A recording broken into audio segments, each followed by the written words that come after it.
सामान्य हिंदी व्याकरण में आप सबका स्वागत है। आज हम आपको वाच्य पढ़ाएंगे। वाच्य किसे कहते हैं, वाच्य के कितने भेद होते हैं और वाक्यों में वाच्य को कैसे आप पहचानेंगे आदि के बारे में विस्तार से पढ़ाएंगे। और वाच्य से आपकी कई परीक्षाओं में प्रश्न पूछे जाते हैं, तो वाच्य को आज हम अच्छी तरह से समझते हैं। पहले जानते हैं वाच्य है क्या, वाच्य का क्या अर्थ है। देखिए, वाच्य का जो शाब्दिक अर्थ है वो है बोलने का विषय, यानी वाक्य में किसके बारे में बोला गया है, कहा गया है। अगर हम वाच्य की परिभाषा करें तो यूं कह सकते हैं कि क्रिया के उस रूप परिवर्तन को वाच्य कहते हैं जिसके द्वारा यह बोध होता है कि वाक्य में कर्ता, कर्म अथवा भाव इसमें से किसकी प्रधानता है, जिसके अनुसार क्रिया का लिंग, वचन और पुरुष आया हुआ है। देखिए, कभी कभी वाक्य में जो क्रिया होती है वो कर्ता के लिंग, पुरुष और वचन के अनुसार होती है, कभी कर्म के लिंग, वचन और पुरुष के अनुसार होती है, और कभी कर्ता और कर्म दोनों के अनुसार ना हो करके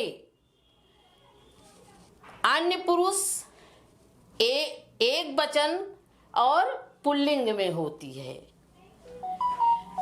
तो इस अनुसार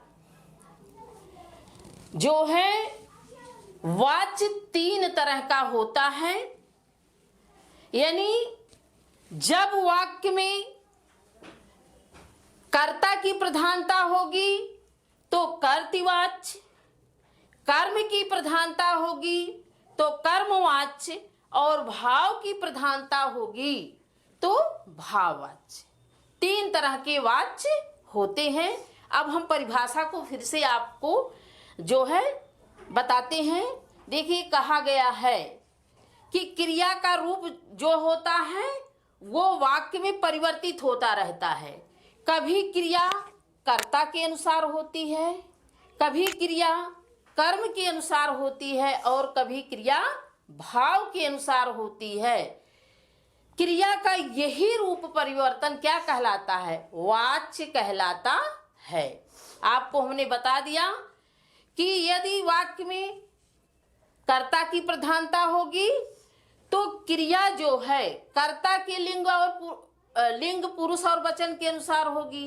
यदि कर्म की प्रधानता होगी तो कर्म के पुरुष, लिंग और वचन के अनुसार होगी, और भाव की प्रधानता होगी तो क्रिया जो है वो अन्य पुरुष, पुल्लिंग और एक वचन में हमेशा रहेगी। अब इसको हम कुछ उदाहरणों के द्वारा आपको बताते हैं। आपने परिभाषा में यही पढ़ा कि यदि वाक्य में कर्ता प्रधान होगा तो क्रिया जो है कर्ता के लिंग, पुरुष और वचन के अनुसार होगी। पहला वाक्य हमने लिखा है, राम पुस्तक पढ़ता है। यहां देखिए, राम पुस्तक पढ़ता है। पढ़ता है क्रिया किसके विषय में बता रही है, राम के विषय में बता रही है। राम क्या है, कर्ता है। राम क्या है, कर्ता है।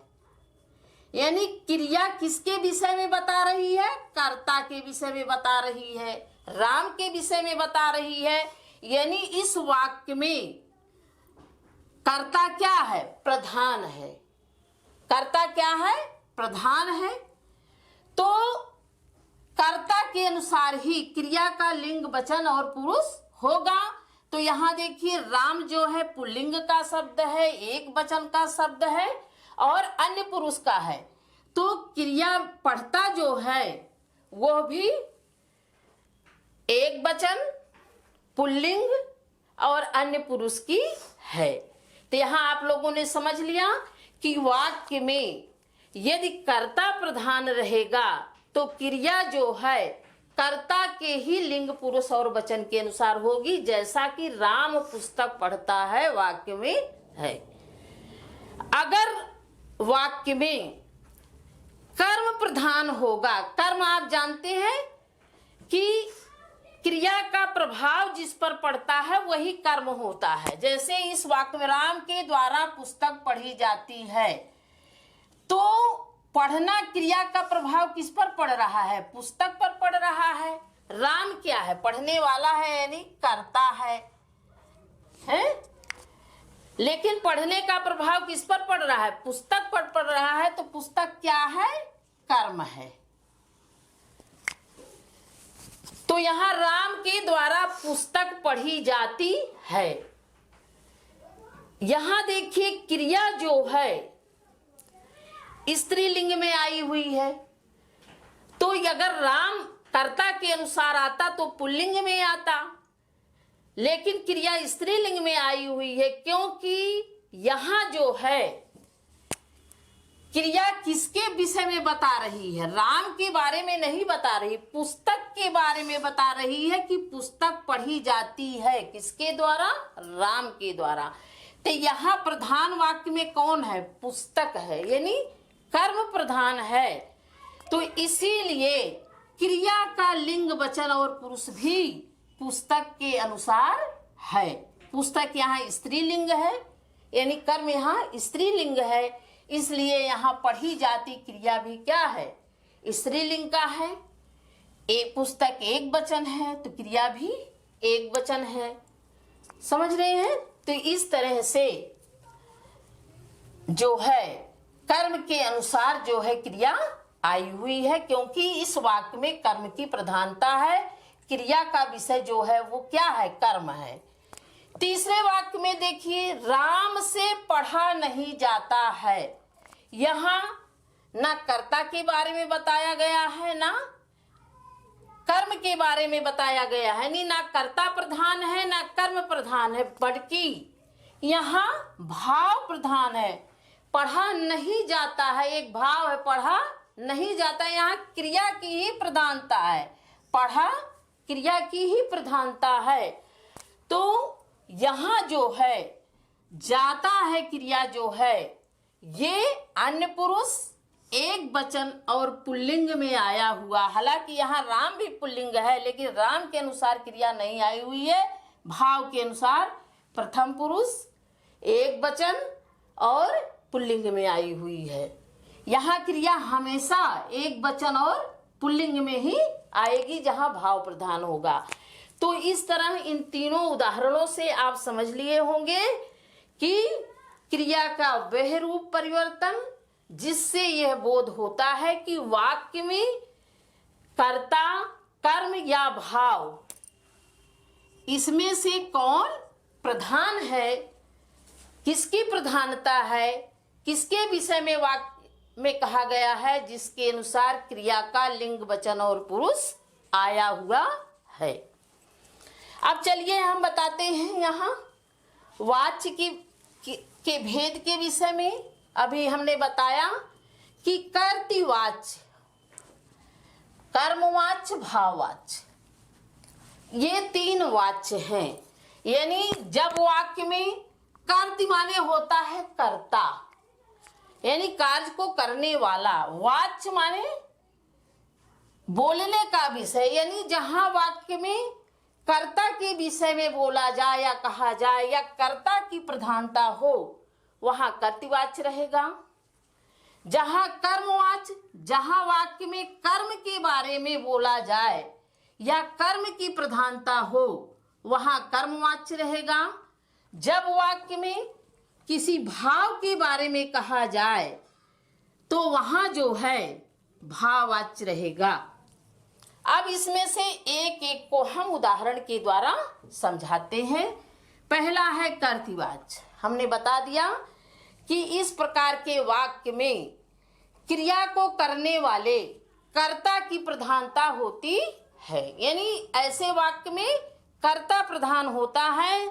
और प्रायः हम यहाँ प्रायः शब्द यूज कर रहे हैं, प्रायः क्रिया का लिंग वचन और पुरुष कर्ता के अनुसार ही होता है। देखिए, कर्तृवाच्य जो होता है वो अकर्मक और सकर्मक दोनों तरह की क्रियाओं में होता है। अब अकर्मक सकर्मक हमने जब आपको कारक पढ़ाया था तब उसमें बताया था, यानी जिस क्रिया का कर्म हो वो सकर्मक है, और जिस क्रिया का कर्म ना हो यानी कर्म नहीं लेती हो वह क्या है, अकर्मक। आ माने नहीं, कर्मक माने कर्म, यानी जिसमें कर्म ना हो।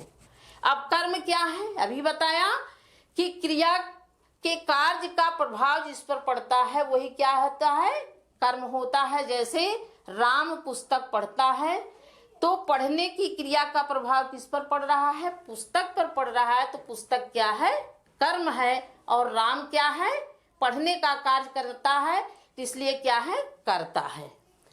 तो यहाँ हम कर्तृवाच्य देख रहे हैं। तो कर्तृवाच्य जो है अकर्मक और सकर्मक दोनों तरह की क्रियाओं में होता है, और इसमें कर्ता के आगे ने चिन्ह लगा रहता है, या कोई विभक्ति चिन्ह, ने क्या विभक्ति चिन्ह है, या कोई भी विभक्ति चिन्ह नहीं आता है। तो इसको हम उदाहरण के द्वारा देख लेते हैं। इतना याद रखिएगा कि कर्तृवाच्य अकर्मक और सकर्मक दोनों क्रियाओं के साथ होता है। रवि पुस्तक पढ़ता है, रवि पुस्तक पढ़ता है। यहां देखिए वाक्य में क्या प्रधान है, कर्ता प्रधान है या कर्म प्रधान है। तो पढ़ता है क्रिया किसके लिए आई हुई है, रवि के लिए बता रहे, रवि के बारे में बता रही है। रवि पुस्तक पढ़ता है, यानी वाक्य में जो है वो रवि प्रधान है। रवि क्या है, कर्ता है। रवि क्या है, कर्ता है। तो पढ़ना क्रिया किसके बारे में बता रही है, रवि के बारे में बता रही है। वाक्य में रवि के बारे में कहा जा रहा है, तो रवि क्या है, कर्ता है, यानी यहाँ कर्ता प्रधान है। अब यहाँ देखिए कर्ता रवि पुल्लिंग है, एक वचन है, तो यहाँ पढ़ता है क्रिया भी क्या है, पुल्लिंग है और एक वचन की है, अन्य पुरुष की है। तो इस तरह आप लोगों ने देख लिया कि कर्ता के ही अनुसार क्रिया आई हुई है। कर्ता के लिंग और पुरुष के अनुसार ही क्रिया का भी लिंग पुरुष और वचन है। तो ये वाक्य किसका है, कर्तृवाच्य है। अगर मान लीजिए, ठीक है, पहले इसी को हम पढ़ा देते हैं। तो यहां देखिए ये वाक्य जो है क्या है, सकर्मक है, लेकिन उसके नीचे रमेश खाता है।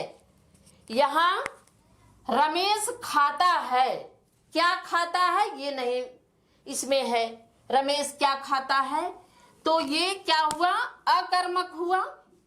ये क्या हुआ, अकर्मक हुआ। हमने बताया कृतिवाच्य अकर्मक और सकर्मक दोनों में आता है। या रमेश थूकता है, हम लिख दें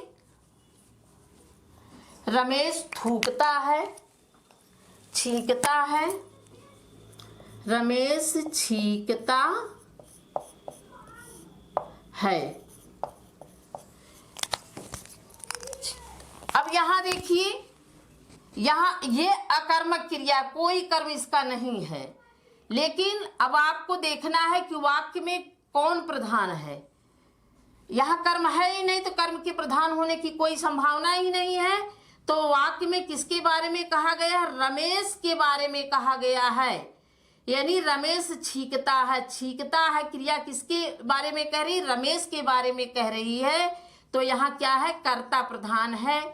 तो कर्ता के अनुसार ही, क्योंकि रमेश जो है पुल्लिंग करता है, एक वचन का करता है, तो छींकना क्रिया भी क्या है, पुल्लिंग और एक वचन की आई हुई है। यानी कर्ता के अनुसार ही क्रिया का भी लिंग और वचन पुरुष आया हुआ है। तीसरा वाक्य देखिए, लड़कियां बाजार जा रही हैं। लड़कियां बाजार जा रही हैं। वाक्य में किसके बारे में कहा जा रहा है, लड़कियों के बारे में कहा जा रहा है। कि लड़कियां बाजार जा रही हैं। जा रही क्रिया किसके लिए आई हुई है? लड़कियों के लिए आई हुई है। लड़कियां क्या है? कर्ता है, यानी यहाँ कर्ता की प्रधानता है। तो इसीलिए लड़कियों के अनुसार ये जा रही हैं। लड़कियां क्या है? पुल्लिंग है, स्त्रीलिंग है। लड़कियां यानी कर्ता क्या है? स्त्रीलिंग का है और बहुवचन का है। तो यहाँ क्रिया भी जा रही है। जा रही है क्रिया आया हुआ है, बहुवचन की क्रिया है, और रही है स्त्रीलिंग की क्रिया है। और क्या है? अन्य पुरुष की क्रिया है। तो यहाँ आप लोगों ने देखा कि कर्ता के लिंग और वचन और पुरुष के अनुसार भी क्रिया का लिंग, वचन और पुरुष आया हुआ है, क्योंकि या इस वाक्य में प्रधानता किसकी है? कर्ता की है। क्रिया जो है वो कर्ता के विषय में ही कह रही है। तीसरा अगला वाक्य देखिए, सरला गीत गाती है। सरला गीत गाती है। यहाँ सरला क्या है? कर्ता है, और क्या कर रही है? गीत गा रही है, यानी गाने की क्रिया सरला द्वारा हो रही है। और क्रिया वाक्य में किसके बारे में कहा जा रहा है? सरला के बारे में बताया जा रहा है, यानी यहाँ कर्ता प्रधान है। तो इसलिए कर्ता के ही अनुसार क्रिया गाती है आया हुआ। सरला जो है स्त्रीलिंग की क्रिया है, स्त्रीलिंग और एक वचन अन्य पुरुष का है। तो यहाँ गाती है क्रिया भी स्त्रीलिंग, एक वचन और अन्य पुरुष की आई हुई है। इसी तरह से अगला वाक्य है, राम ने रोटी खाई। अब यहाँ थोड़ा सा आपको समझना होगा। देखिए, राम ने रोटी खाई, यहाँ खाने की क्रिया किसके द्वारा हो रही है? राम के द्वारा हो रही है, यानी वाक्य में कर्ता, खाने का काम कौन कर रहा है? राम कर रहा है, राम करता है। तो यहाँ राम प्रधान है। वाक्य में किसकी प्रधानता है? राम की प्रधानता, यानी कर्ता की प्रधानता है। लेकिन जो यहाँ रोटी है वो क्या है? कर्म है। खाने का प्रभाव किस पर पड़ रहा है? रोटी पर पड़ रहा है। रोटी क्या है? कर्म है। अब रोटी क्या है? ये स्त्रीलिंग एक वचन का है। रोटी क्या है? स्त्रीलिंग का शब्द है। खाई भी जो है वो स्त्रीलिंग की क्रिया है। अब आपने इधर पढ़ा कि कर्ता के अनुसार ही क्रिया होती है, लेकिन यहाँ कर्म के अनुसार क्रिया आई हुई है। तो यहाँ ये भी हमने वहाँ प्रायः बताया था। तो यहाँ ये नियम काम कर रहा है कि यहाँ राम की वाक्य में आपने परिभाषा में पढ़ा कि वाक्य में जिसकी प्रधानता हो, कर्ता की प्रधानता हो तो कर्ता के अनुसार क्रिया आएगी, कर्म की प्रधानता हो तो कर्म के अनुसार आएगी, और भाव के अनुसार हो तो भाव के अनुसार आएगी क्रिया। तो यहाँ राम की प्रधानता यानी कर्ता की प्रधानता है, इसीलिए जो है वो यहाँ कौन सा वाच्य है? कर्तवाच्य। यहाँ क्या है? कर्तवाच्य है। जैसे हमने कहा कर्ता के आगे ने, तो यह भी आपको कर्ता को वाच्य को पहचानने में सहायता देगा कि अगर कर्ता के आगे ने लगा हुआ है तो भी वाक्य जो है क्या है? कर्तवाच्य में है। अब चलिए हम दूसरा वाच्य देखते हैं, कर्मवाच्य। यानी जब वाक्य में कर्म की प्रधानता हो, कर्म के विषय में कहा जा रहा हो, तब वहां क्या होता है? कर्मवाच्य होता है। कर्मवाच्य जैसा कि कर्मवाच्य है, तो इसलिए केवल ये सकर्मक क्रियाओं में ही ये वाच्य होता है, यानी इसमें कर्म अवश्य होता है। ऐसे वाक्यों में, कर्मवाच्य के वाक्यों में कर्म जरूर होता है। जैसे यहाँ आप लोगों ने इसमें पढ़ा देखा था उदाहरण है, रवि पुस्तक पढ़ता है। अब जब ये वाक्य, हाँ यहाँ एक चीज और जान लीजिए कि ये तो हमने बता दिया कि सकर्मक क्रियाओं के साथ ये वाक्य आते हैं, इसके साथ ही साथ इसकी एक पहचान और है कि कर्ता के आगे से द्वारा या के द्वारा लगा रहता है। ये सबसे बड़ी इसकी पहचान यही है। जब आपको वाक्य में वाच्य पहचानने को आएगा तो ये देख लीजिएगा कि यदि कर्ता के आगे से या द्वारा या के द्वारा लगा है तो वाक्य जो है वो कर्मवाच्य है। जैसे इसमें हमने आपको बताया था रवि पुस्तक पढ़ता है, तो अगर मान लीजिए ये तो कर्तृवाच्य है, अगर इसको कर्मवाच्य में लाया जाता है तो रवि के द्वारा पुस्तक पढ़ी जाती है। अब यहां देखिए पहले द्वारा कि वाक्य में प्रधानता किसकी है। यहां रवि क्या है, कर्ता है, और पुस्तक क्या है, कर्म है, और पढ़ी जाती है क्या है, क्रिया है। अब यहां वाक्य में किसके बारे में बताया जा रहा है, क्रिया किसके बारे में बता रही है, क्रिया का विषय क्या है। तो यहाँ वाक्य में पुस्तक के बारे में बताया जा रहा है कि रवि के द्वारा पुस्तक पढ़ी जाती है। यानी क्रिया जो है पुस्तक के बारे में बता रही है कि पुस्तक पढ़ी जाती है किसके द्वारा, रवि के द्वारा।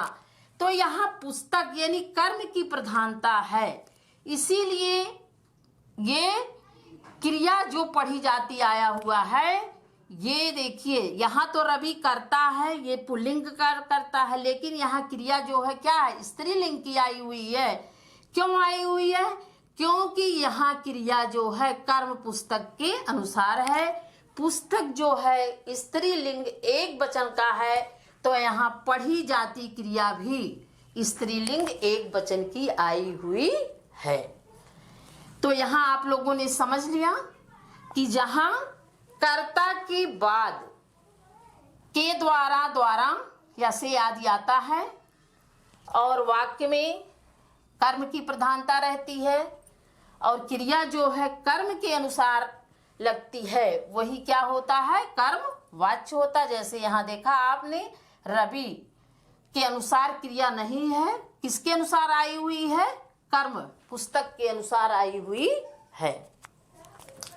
इसी तरह देखिए गोदान प्रेमचंद्र द्वारा लिखा गया है। अच्छा ये एक चीज और बता दे, ये से या द्वारा एक के द्वारा ये जो है प्राणीवाचक कर्ता के पीछे ही लगेगा, यानी निर्जीव कर्ता के पीछे नहीं लगेगा। प्राणीवाचक यानी प्राणीवाचक यानी सजीव चीजों के आगे लगेगा।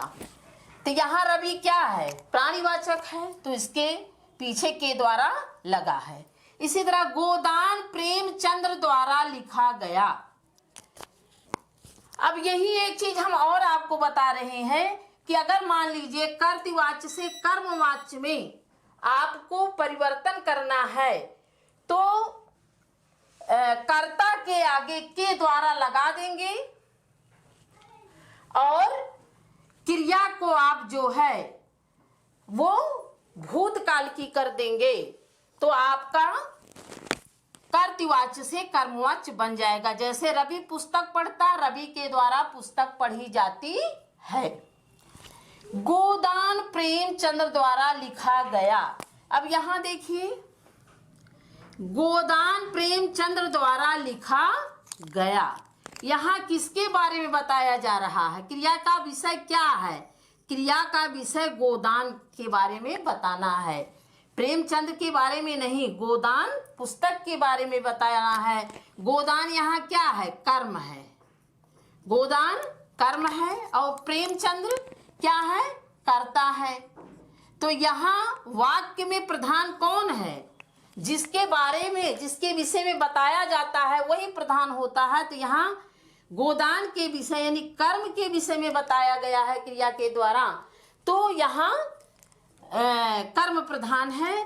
तो इसलिए जो क्रिया का लिंग और वचन होगा वो कर्म के अनुसार होगा। तो यहाँ गोदान जो है पुल्लिंग है, एक वचन है, तो यहाँ लिखा गया क्रिया भी जो है वो पुल्लिंग एक वचन की है। और तीसरा वाक्य देखिए, मोहनी द्वारा पौधों को सींचा जाता है। यहां वाक्य में किसके बारे में बताया जा रहा है? पौधों के सींचने के बारे में बताया जा रहा है कि पौधों को सींचा जाता है। तो यहां पौधे क्या है? कर्म है, और मोहनी क्या है? कर्ता है। तो यहाँ कर्म की प्रधानता है, क्योंकि कर्म के विषय में ही बताया जा रहा है। तो इसीलिए यहाँ देखिए, मोहनी स्त्रीलिंग है लेकिन सींचा जाता है पुल्लिंग है, क्रिया है। तो क्यों पुल्लिंग है? क्योंकि ये पौधों के अनुसार आई हुई है। पौधे क्या है? पुल्लिंग है। तो यहाँ सींचा जाता क्रिया भी जो है वो कर्म के अनुसार आई हुई है।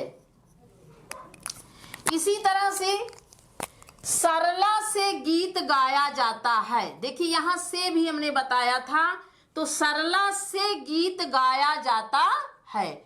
यहाँ गीत क्या है? कर्म है। कर्म है। वाक्य में किसके बारे में बताया जा रहा है? गीत के बारे में बताया जा रहा है। गीत किसके द्वारा गाया जाता है? सरला के द्वारा गाया जाता है। तो यहाँ कर्म की प्रधानता है, तो इसीलिए गीत गाया जाता। यहाँ सरला क्या है? स्त्रीलिंग है, लेकिन गाया जाता क्रिया पुल्लिंग में आई हुई है, क्योंकि ये गीत जो है वो पुल्लिंग है, इसलिए गाया जाता क्रिया जो है वो पुल्लिंग में आई हुई है। नहीं तो सरला गाई जाती हो जाता। इसी तरह से आगे देखिए, पुस्तक पढ़ी जाती है। पुस्तक क्या है? कर्म है। पुस्तक क्या है? कर्म है। देखिए कर्मवाच्य में कभी कभी जो है कर्ता छिपा भी रहता है या कर्ता नहीं रहता है। तो पुस्तक पढ़ी जाती है। पुस्तक किसी के द्वारा पढ़ी जाती होगी। किसके द्वारा पढ़ी जाती है? प्रश्न करिएगा तो कोई व्यक्ति होगा जो पुस्तक पढ़ रहा है। तो इस तरह से पुस्तक जो है निर्जीव है, पुस्तक पढ़ी जाती है, पुस्तक के अनुसार ही जो है ये पढ़ी जाती क्रिया जो है वो स्त्रीलिंग में आई हुई है। पतंग उड़ रही है। पतंग क्या है? कर्म है। पतंग स्वयं तो उड़ेगी नहीं, कोई उसको उड़ाने वाला होगा। तो यहाँ भी पतंग जो है वो स्त्रीलिंग है, इसलिए उड़ रही क्रिया भी क्या है? स्त्रीलिंग में आई हुई है। तो कर्मवाच्य में कभी कभी जो है कर्ता नहीं आता है, वो छिपा रहता है। तो ऐसे वाक्यों में भी आप लोग समझ लीजिएगा कि यहाँ जो है वो कर्मवाच्य है। चलिए अब अगला है भाववाच्य। जहां भाव की प्रधानता हो वाक्य में, वहां भाववाच्य होता है। ये केवल अकर्मक क्रियाओं में ही आता है। भाववाच्य अकर्मक क्रियाओं में, यानी इसका कोई कर्म नहीं होता है और कर्ता के आगे से लग जाता है, या ये अक्सर निषेधात्मक वाक्यों में होता है, यानी नहीं के योग में होता है। जैसे रवि के द्वारा पुस्तक पढ़ी जाती है, हमने कर्मवाच्य में बताया। अब रवि से पढ़ा नहीं जाता है। यहाँ देखिए रवि यानी कर्ता के आगे से आया हुआ है और निषेधात्मक बताया तो नहीं जाता। यहाँ कोई कर्म नहीं है। रवि से पढ़ा नहीं जाता है। यहाँ पढ़ा नहीं जाता यानी क्रिया की प्रधानता, भाव की प्रधानता है। यहाँ पढ़ाना क्या है? क्रिया है। पढ़ा नहीं जाता है, यहाँ भाव की प्रधानता है। एक तरह से कहिए कि क्रिया की ही प्रधानता है।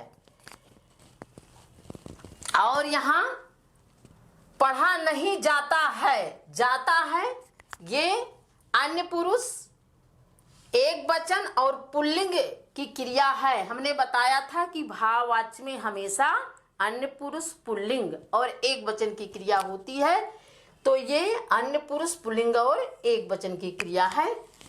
दूसरा देखिए, रमेश से खाया नहीं जाता है। अब भाववाच्य को पहचानना बहुत ही आसान होगा कि कर्ता के आगे से लगा हो और वाक्य जो है निगेटिव हो, नकारात्मक हो, वहां भाववाच्य होता है। रमेश से खाया नहीं जाता है, खाया क्या है? क्रिया है। खाया नहीं जाता रमेश से एक भाव है, यहाँ क्रिया की ही प्रधानता है, तो इसमें क्या है? भाववाच्य है। सरला से गाया नहीं जाता है, गाया नहीं जाता है, भाव है। सरला से गाया नहीं जाता है, कर्ता भी देखिए यहाँ सरला है, यानी स्त्रीलिंग सरला, सरला एक लड़की है, लेकिन क्रिया जो है जाति नहीं आया हुआ, जाता है। हमने अभी बताया कि भाववाच्य में जो क्रिया होती है हमेशा पुल्लिंग एक वचन और अन्य पुरुष की आती है। मोहन से नहाया गया, देखिए हमेशा निगेटिव ही नहीं होता है, कभी कभी जो है ऐसे भी वाक्य आते हैं, जैसे मोहन से नहाया गया। यहाँ मोहन के आगे से आया हुआ है, यहाँ कोई कर्म नहीं है। मोहन से नहाया गया, यहाँ भी क्या है? भाववाच्य है। तो इस तरह से आप लोगों ने जान लिया कर्तृवाच्य, कर्मवाच्य, भाववाच्य। आपकी परीक्षा में जो यहाँ से क्वेश्चन आते हैं वो जैसे एक तो है कि वाच्य कितने तरह के होते हैं, एक क्वेश्चन तो यही बन गया, एक क्वेश्चन तो यही बन गया कि 4 विकल्प दे दिया, 3 होते हैं, 2 होते हैं, 4 होते हैं, इस तरह से। और दूसरा इस तरह से, जैसे रवि के द्वारा पुस्तक पढ़ी जाती है, इसमें एक वाक्य दे दिया गया, इसमें पूछ लिया गया 4 विकल्प देके कि ये इसमें कौन सा वाच्य है, कर्तृवाच्य, कर्मवाच्य, भाववाच्य या भाव कर्म दोनों, या इसमें से कोई नहीं। इस तरह से 4 विकल्प दे करके पूछ लिया जाता है। तो अब हमें नहीं लगता कि आपको इसमें जानने में कोई परेशानी होगी। एक चीज और हम आपको बता दें कि कर्तृवाच्य से कैसे कर्मवाच्य बनाया जाता है या कर्तृवाच्य से कैसे भाववाच्य बनाया जाता है। तो इसमें से देखिए, अभी हमने एक उदाहरण दिया था आपको, जैसे रवि से जब कर्तृवाच्य से कर्मवाच्य बनाना रहता है,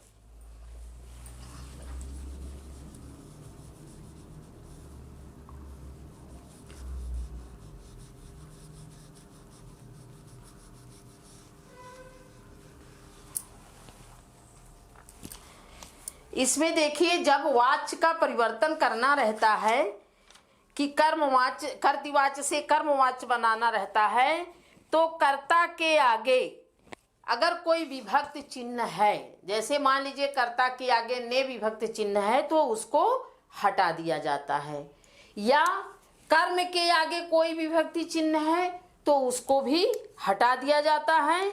और मुख्य क्रिया और कर्ता में अगर कर्तृवाच्य से कर्मवाच्य बनाना है तो कर्ता के आगे से या द्वारा एक के द्वारा जोड़ दिया जाता है। जैसे अभी हमने एक उदाहरण दिया था कि रवि पुस्तक पढ़ता है। अब इससे आपको, ये कर्तृवाच्य है, आपको कर्मवाच्य बनाना है तो कर्ता के आगे के द्वारा जोड़ देंगे रवि के द्वारा पुस्तक, और जो मुख्य क्रिया है पढ़ी, इसमें मुख्य क्रिया क्या है? पढ़ी, तो उसको भूतकाल की कर देंगे। पढ़ता है क्रिया को पढ़ी जाती है। रवि पुस्तक पढ़ता है, कर्तृवाच्य, कर्मवाच्य में रवि के आगे के द्वारा जोड़ करके रवि के द्वारा पुस्तक पढ़ी जाती है। अगर मान लीजिए इसको भाववाच्य में आपको लाना है तो रवि से पढ़ा नहीं जाता है। इसी तरह से मान लीजिए सरला गीत गाती है, मान लीजिए सरला गीत गाती है,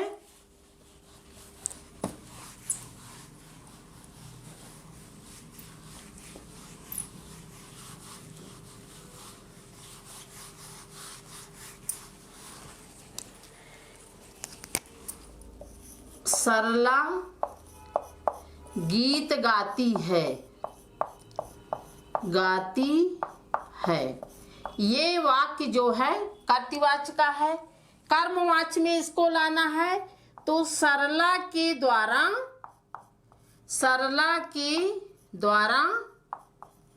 गीत